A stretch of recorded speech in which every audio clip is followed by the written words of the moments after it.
Hi students, today we will be discussing the testis as an endocrine organ. The testis functionally is of two types. One is, it is a cytogenic organ, and it is also an endocrine structure, endocrine organ. Cytogenic, what is cyto? Cell. The testis is an organ which produces a cell. An organ which produces a cell is called as the cytogenic organ. So, the testis is a cytogenic organ because it produces the sperms. Sperm is a cell, isn't it? That's why testis is a cytogenic organ. It's also acting as a endocrine structure, endocrine organ, because it produces various hormones. Here the main discussion today is the testis as an endocrine structure but not a cytogenic organ, because this will be discussed under the human reproduction later on in the later sessions, not now here. So the principal concentration focus is on discussion on the endocrine structure, endocrine function of the testis, endocrine function of the testis here. Okay students. So the functionally two roles are present for testis.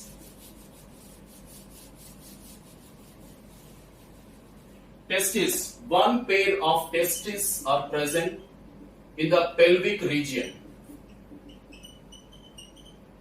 The pelvic region of the human males.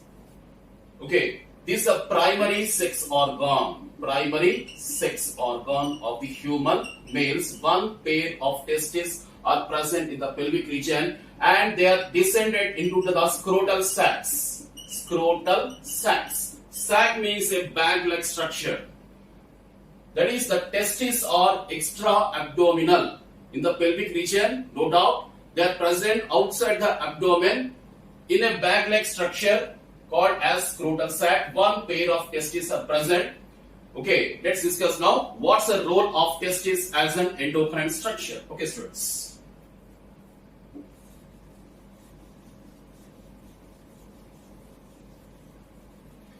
So as we move histologically, the testis, for example, this is the testis, it divides into the lobes like this. How many lobes are present? These are called as septa. Septa means the partitions. Partitions. Many septa are present here. As a result, the testis cavity is divided into 250 lobules. 250 testicular lobules, because the testis, this wall divides internally and this is called as septum. Many septa are present which divides the total testis cavity into 250 testicular lobules. Each lobule contains 1 to 2 seminiferous tubules. Seminiferous tubules. So the testis cavity is having divided into many septa like this, many partitions, wall-like structures. Septum means partition. So that 1, 2, 3 like this. How many lobes are there? Or lobules are there? 250 testicular lobules. Okay, each lobule further contains 1 to 3 seminiferous tubules. 1 to 3 seminiferous tubules. So what is the structure of seminiferous tubule? What is the role of seminiferous tubule? Let's discuss now. Okay students, but here the principal discussion is confined in which one? The testis as an endocrine structure. The principal focus is not to explain the structure of testis, but what is the role of testis as an endocrine structure is a present discussion today. Okay students.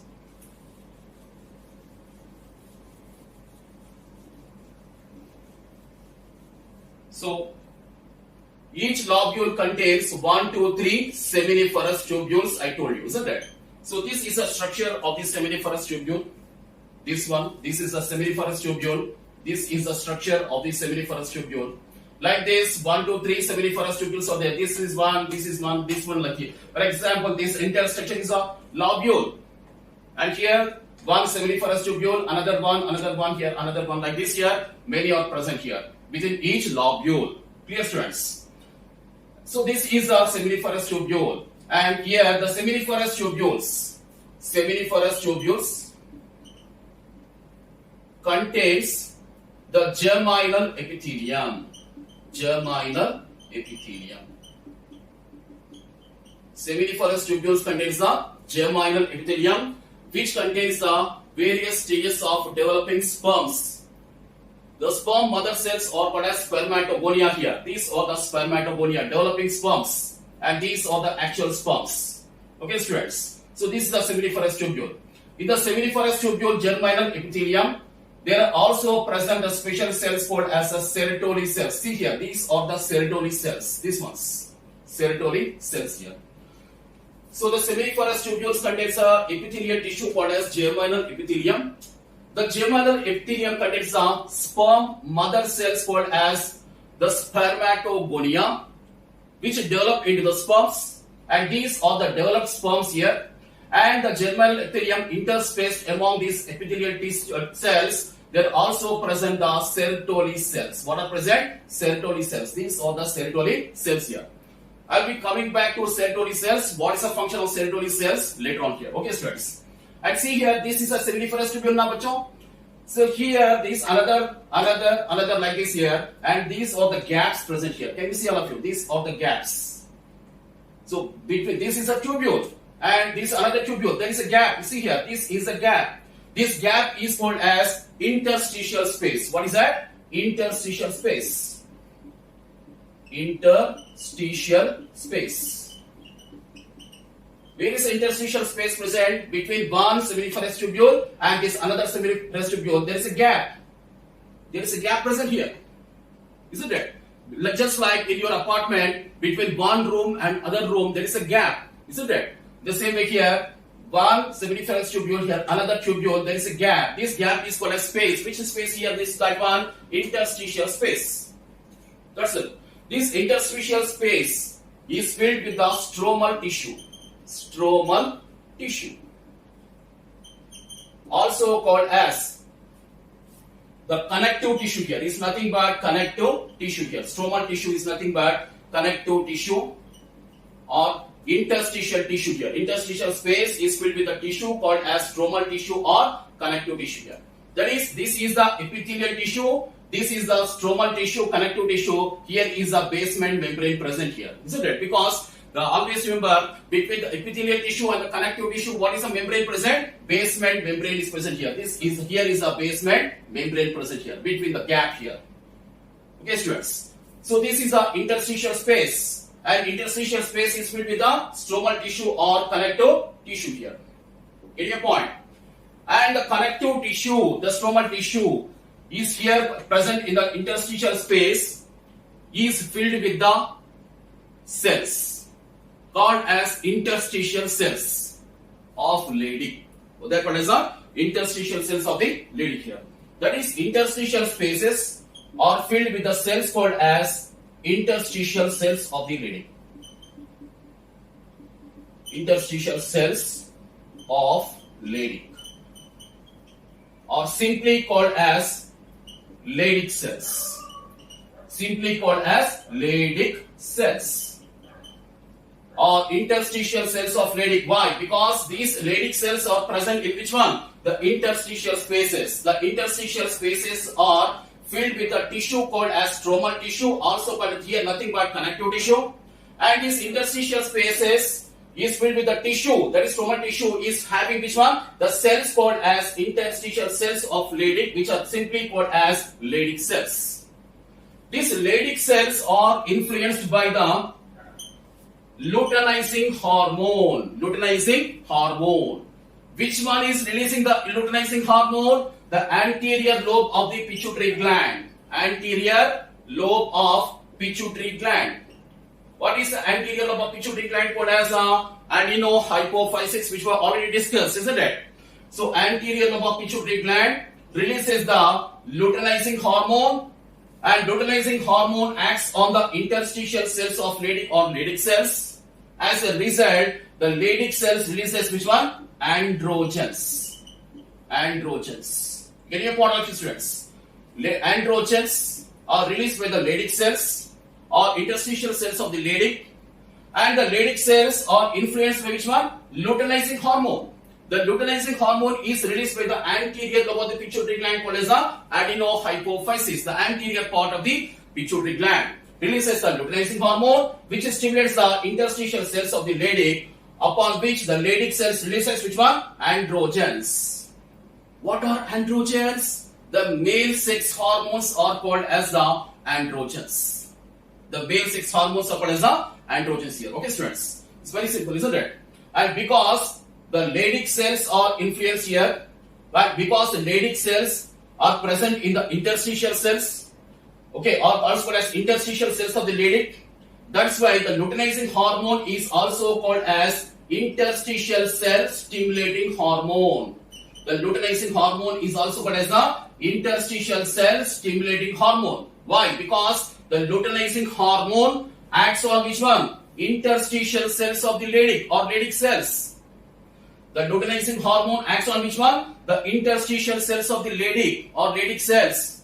Hence, the luteinizing hormone is called as interstitial cell stimulating hormone. Upon which the Leydig cells releases which one? The male sex hormones called as androgens. What is the role of androgens? Let's discuss now. Okay, what's wrong of you?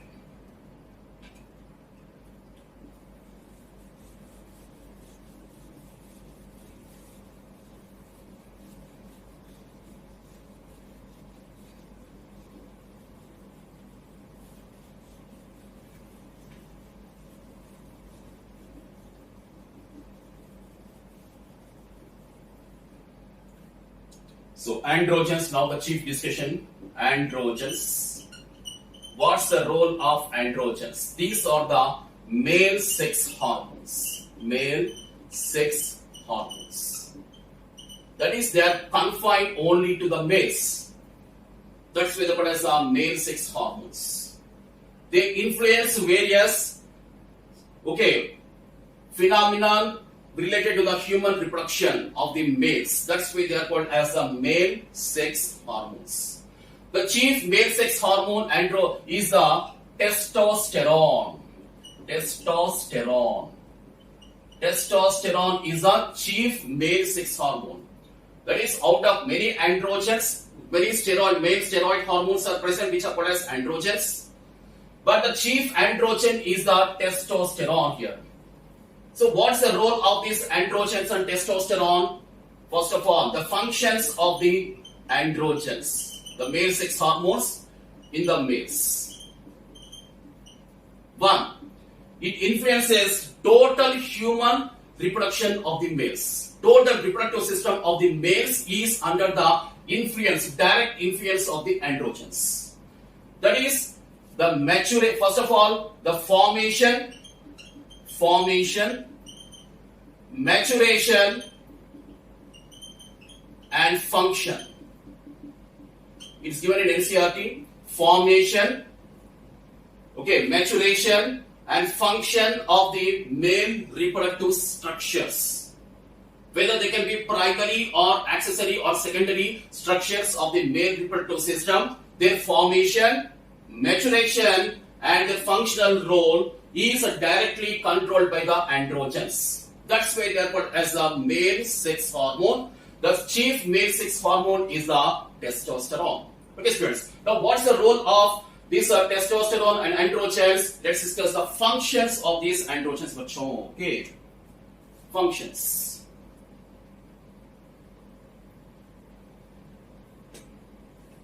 1.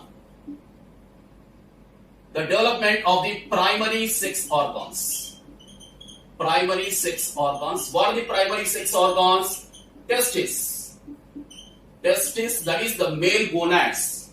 They are formed, matured, and has the functional significance of the testes is because of the androgens.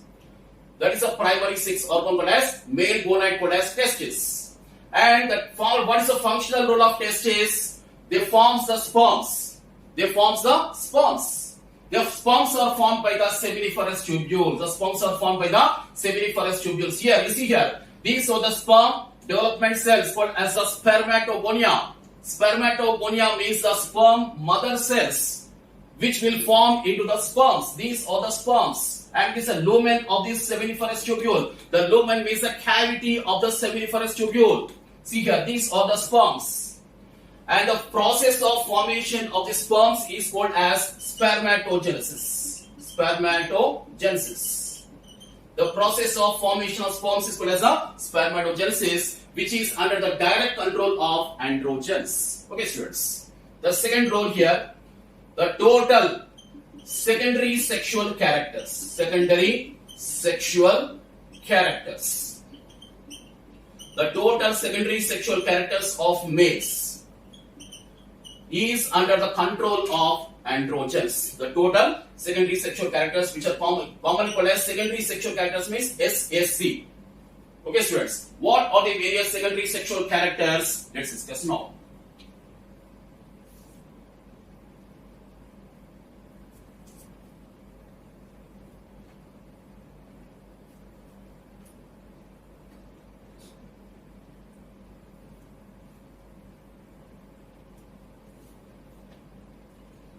So second function, secondary sexual characters.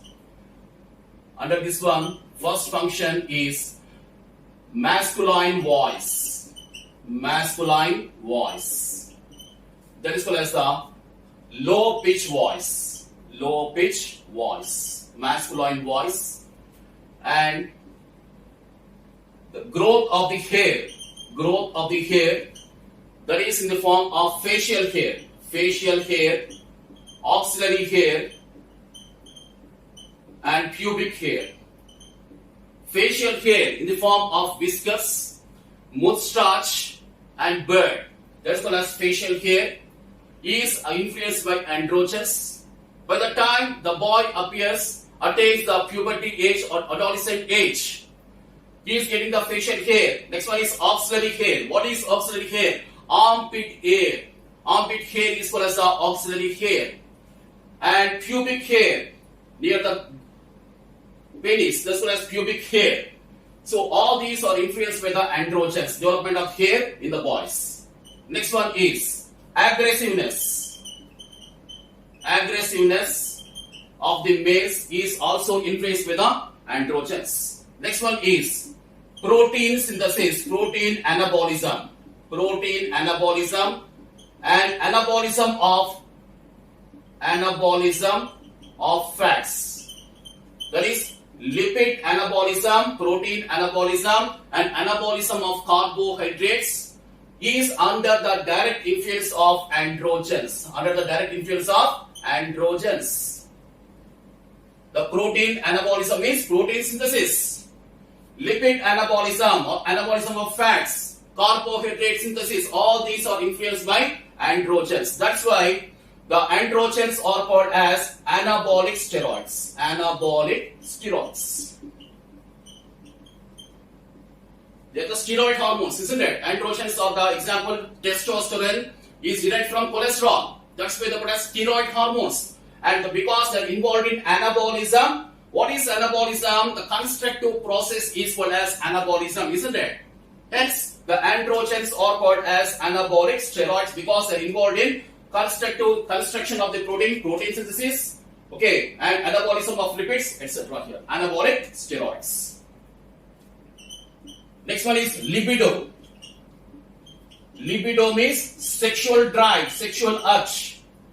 Sexual urge in the males to participate in the sexual intercourse, coitus. The sexual urge, the total sexual behavior is directly correlated to the androgens because the androgens that influence the part of the brain called as hypothalamus and other vital structures, okay, which is concerned with which one? The sexual urge. We know that hypothalamus is concerned with the sexual urge or libido. Which one is influencing the hypothalamus? It's the androgens which influence the hypothalamus and other structures of the central nervous system for the libido or sexual urge here. Okay, students.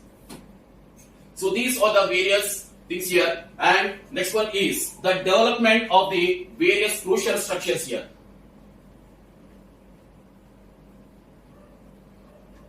Crucially, the development of or growth of various accessory male ducts and glands. Male ducts and glands. For example, epididymis.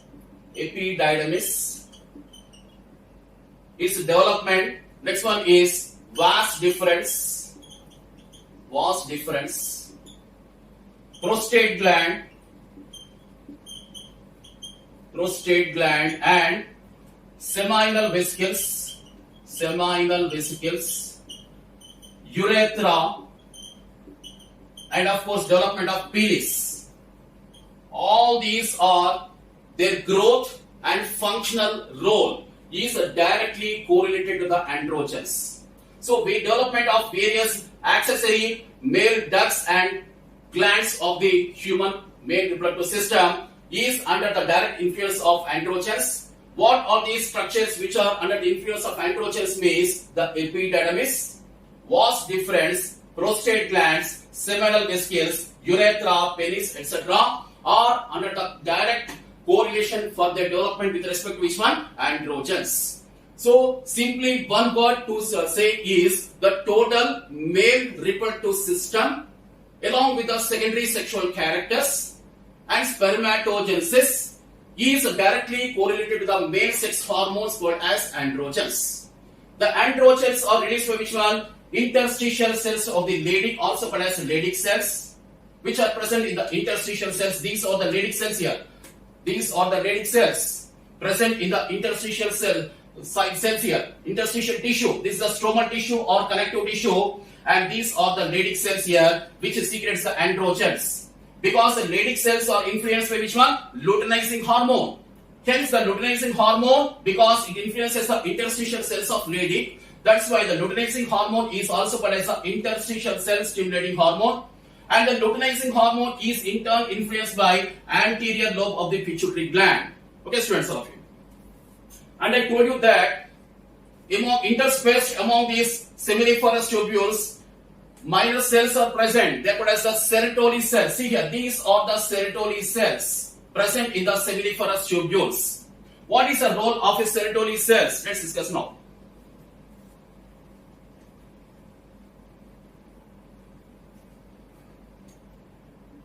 Now, Sertoli cells,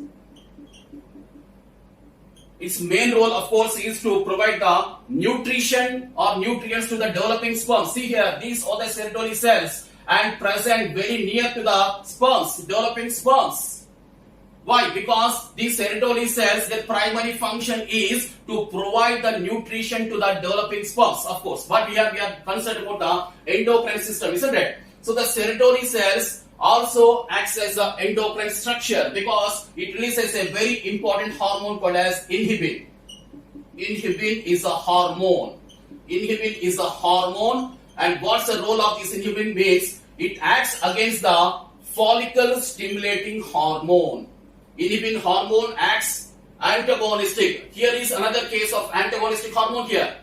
Just like car accelerator and the brake. The follicle stimulating hormone accelerates the spermatogenesis. Spermatogenesis. I told you that androgens are influenced here. Along with which one? The follicle stimulating hormone is also essential for the spermatogenesis. That is, it is acting as a car accelerator. And which one is having the brake? Inhibin. Inhibits which one? The role of follicle stimulating hormone. That's why it's called as inhibin. The inhibin, as the name indicates, it inhibits the functional significance, the role of follicle stimulating hormone. In this way, the inhibin hormone controls the spermatogenesis. Which one accelerates the spermatogenesis? Follicle stimulating hormone. Which one decelerates here? Which one declines the rate of spermatogenesis? It's which one controls the rate of spermatogenesis means it's the inhibin hormone. So these are also the case of antagonistic hormones here. Inhibin and follicle stimulating hormone. All of you type in the comment box below, watch all of you fast. What is that? Another antagonistic hormone here. Hope you enjoyed my session. That's all for today. Bye students, all of you.